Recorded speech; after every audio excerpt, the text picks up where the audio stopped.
The Society for Intercultural Education, Training and Research of British Columbia proudly presents My Perspective, My Voice, a video series that highlights the various experiences of different people in marginalized communities.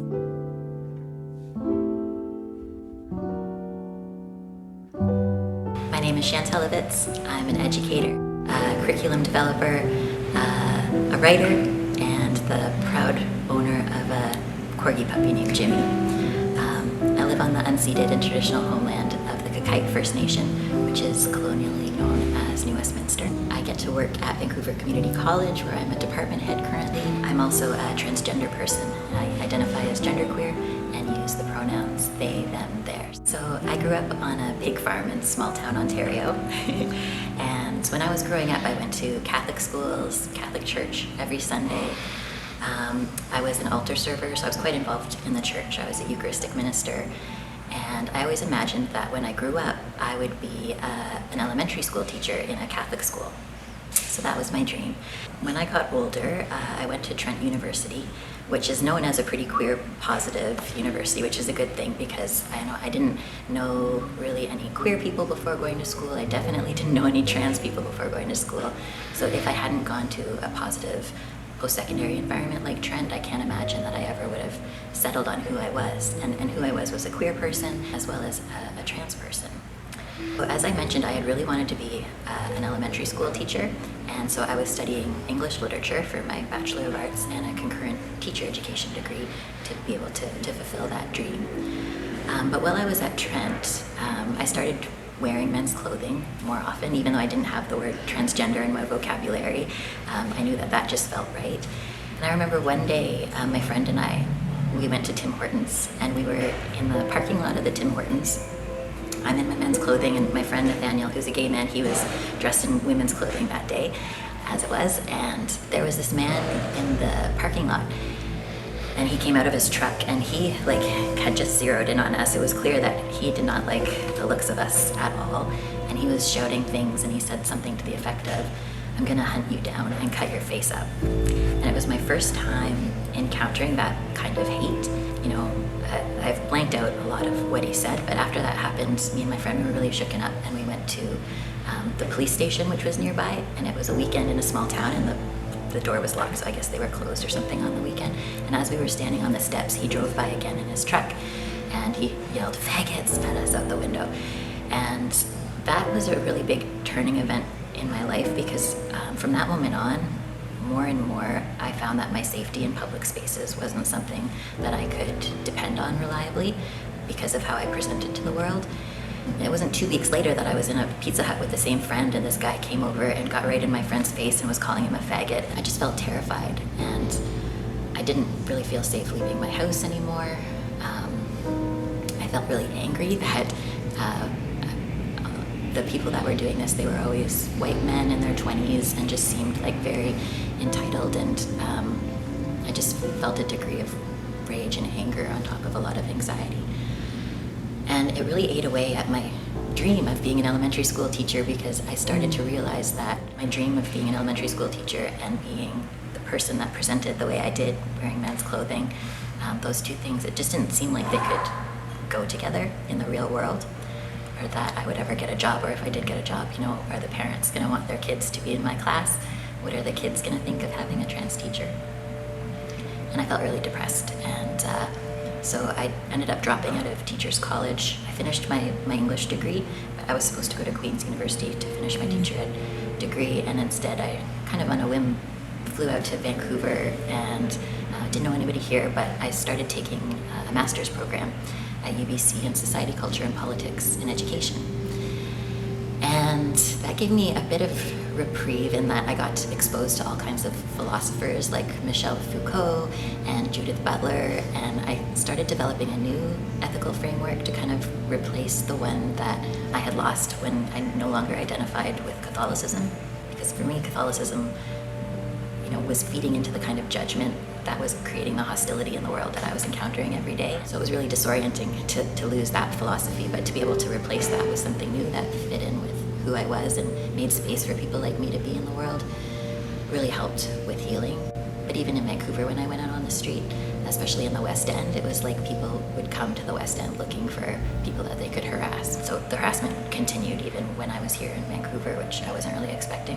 That's when I learned the word genderqueer, and just being able to put words to who I am and being able to find an ethical framework where I'm not a bad person because I'm trans helped me to build the confidence to be able to go back and do that teaching degree, which I did at UBC. That wasn't a cakewalk, because when I got there, they said that I needed to pick a gender for when I go to do my practicum in an elementary school. Schools are conservative places, and they said, parents won't necessarily understand, so it's fine. You can identify however you want to identify, but for the purposes of your practicum, you need to either be a man or a woman. So I just let them call me Mrs. Ivets, but I still wore my men's clothing, and for the most part that was okay. But there were lots of problematic things in that teacher degree, and I kind of got through it by blogging a lot, anonymously. There were a lot of people who connected with me through the internet who had gone through similar experiences, so I felt less alone, even though, to my knowledge, I was the only trans person in my teacher ed program that year. So I graduated with that degree, which was a really big achievement. And when I graduated, there weren't a lot of jobs for teachers, for any teacher, but if you're a transgender teacher on top of that, it posed a lot of additional challenges. I ended up being on welfare, which felt really crummy because I was so motivated and so hardworking and so passionate, and I knew I would be a great teacher if somebody would just give me a chance. One time I went for a job interview to be an ESL tutor, which, it was a really low-paying job. I was pretty overqualified for it, but I just wanted anything. And the interview went really well, and the person said, "You're hired." And as she was walking me out the door, she said, "By the way, I don't want to be rude, I don't want to be disrespectful or anything. I want to know, are you a man or a woman?" And I said, "Oh, no, it's no problem. I'm transgender and I identify as genderqueer," which is like a combo of man and woman. And she said, "Oh, well, I don't have a problem with that personally, but the parents aren't going to want people to influence their children to be transgender, and so this just isn't going to work." I went from having a job to 30 seconds later not having a job, not even one that I was overqualified for, that paid really poorly. And I just went home and I cried on the SkyTrain ride the whole way home, and crawled into bed and didn't get out of bed for a long time. And it was really hard on my mental health going through all of that, just trying to make ends meet, and for people to recognize that I have a lot to contribute to the world, but not having that mirrored back to me, it really caused a lot of mental health issues, and even at times made me not even want to be alive anymore. So that was a big struggle. But I'd say my big break came when there was a job posting at SFU for a program called the Certificate in Community Capacity Building. And it was also a tutor facilitator position, which, again, they even told me, "You're overqualified for this position," but I was just like, "Please just give me a job." I don't care. And I gave a really awesome interview, and they hired me, and they thought I did a fantastic job. And I found that my passion wasn't actually working with kids, it was working with adults, doing adult literacy work. And so it was kind of a blessing in a disguise in a roundabout way that I never really fell into the elementary world, because I can't imagine a better job than being able to work with adults, doing adult literacy work and helping people learn to read and write. It's pretty awesome and a big privilege. And I found that most of those students had experienced a lot of marginalization in their own lives, and as a result of that, they had a lot of empathy and compassion for people that were different, and tended to be less judgmental than people that I had encountered in the post-secondary sphere at UBC and other places. And so I felt really at home in the adult literacy world. And then 7.5 years ago, I got a job here at Vancouver Community College in the basic education department. 7.5 years later, I'm now the department head of basic education, and continue to love my job and love what I do. I've been able to write textbooks that are used across British Columbia in the adult literacy field, and had a pretty successful career so far for somebody my age, despite all of those things that I've gone through.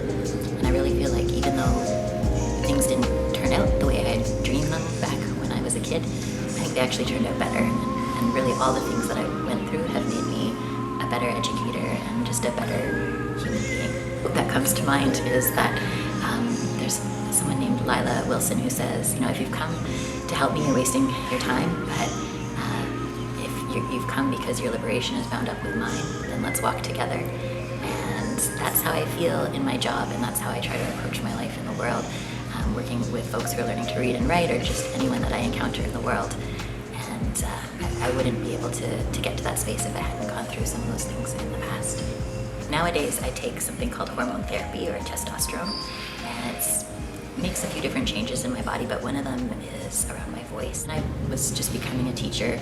I was really worried about how my voice would come across, especially because when I was doing my practicum to be an elementary school teacher, it was before I was on testosterone, and at the end of the year, the kids made me this book of what's special about you, and one of the things that got mentioned was they loved my voice, and they said I have a very kind voice and gentle voice and soothing voice, and I was worried that I've maybe lost that now. So it was my first day. I was teaching actually in the New Westminster School District in a grade 2 class, and I remember kneeling down next to this little girl who was coloring on the rug, and I just said, "How are you doing?"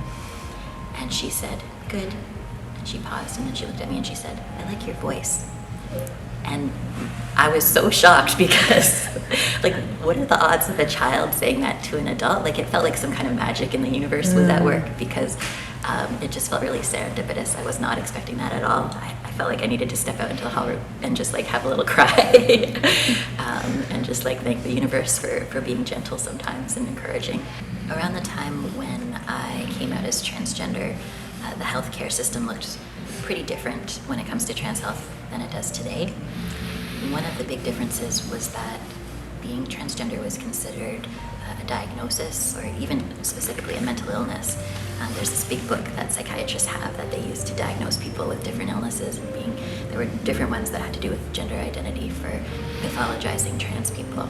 If you wanted to access some of the life-saving healthcare that's out there, like hormone therapy or gender-affirming surgery, there's a lot of gatekeeping involved. You have to be able to access a doctor who's willing to help you get access to that medical care that you need, but you also had to jump through these hoops to convince that doctor that you were in fact transgender, because they wouldn't just take your word for it. You really had to prove. So in some cases, for example, trans women in particular, they would be expected to wear a dress or a skirt and put on makeup and be extra girly, even if that's not how they presented to the world, but because they were expected to fit this very rigid gender stereotype of what it meant to be a woman in order to be able to access estrogen, like hormone therapy and gender-affirming surgery. A lot of people had a lot of anxiety around accessing the doctor, a lot of frustration, faced a lot of roadblocks, and it was a pretty uncomfortable and unsafe experience. I have a friend, his name's Finn Garreau, and he's a nurse. And when he was studying to be a nurse, part of what he had to do was a practicum. And he decided that he wanted to have a project that was like a health clinic specifically for transgender people, 3 health clinics, that would be a safe space for them to go, where they could get assistance from a trans nurse, him, or from a trans counselor.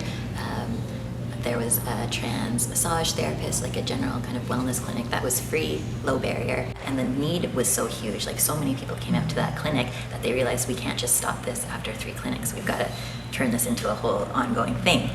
And that's when I got involved, because I like organizing stuff. And so I provided the administrative support and built the website and helped coordinate the volunteers and that kind of stuff.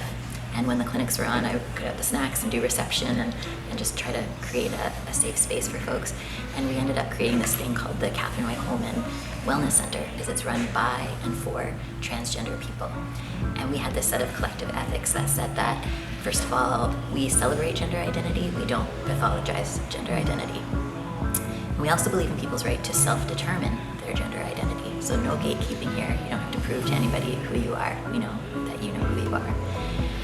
And it was a pretty radical thing. It was very different from how healthcare was being provided at the time. And we had people coming from all over British Columbia, even Alberta and parts of the States, to access our healthcare because they couldn't access healthcare safely wherever they were. We had a really good reputation. We were well received by the community. And so that's when kind of mainstream healthcare started looking at us and being like, maybe we should be doing more of what they're doing. And we're like, They started to adopt parts of our practice and kind of shift their approach from a pathologizing approach to more of a celebratory and affirming approach. The world tends to look to Vancouver for how to provide trans health care, so in that way we influenced Vancouver, which influenced British Columbia, which influenced the whole world. Not to say that we are single-handedly transformed trans health, because we didn't, but we definitely created a ripple effect that helped make trans health a lot safer for a lot of people. I really feel proud that I was part of that community of people who did that, and and they were just such a beautiful group to be a part of, who I learned so much from. And again, that experience, we're all volunteering our time. We were all doing that for free on our weekends. So it was a lot. It was a lot of work and a big burden to bear because of a shortfall in systemic healthcare. But in the end, I don't regret it at all, because we helped to make that kind of systemic change. And it's one of the things that I'm most proud of when I look back. Thank you to the Ministry of Tourism, Arts and Culture, the Courageous Storytellers, the CTAR Board, and Vancouver Community College for helping make this project become a reality. Curated by Anupala and Tanya Cowie, filmed and edited by Tajita Gupta.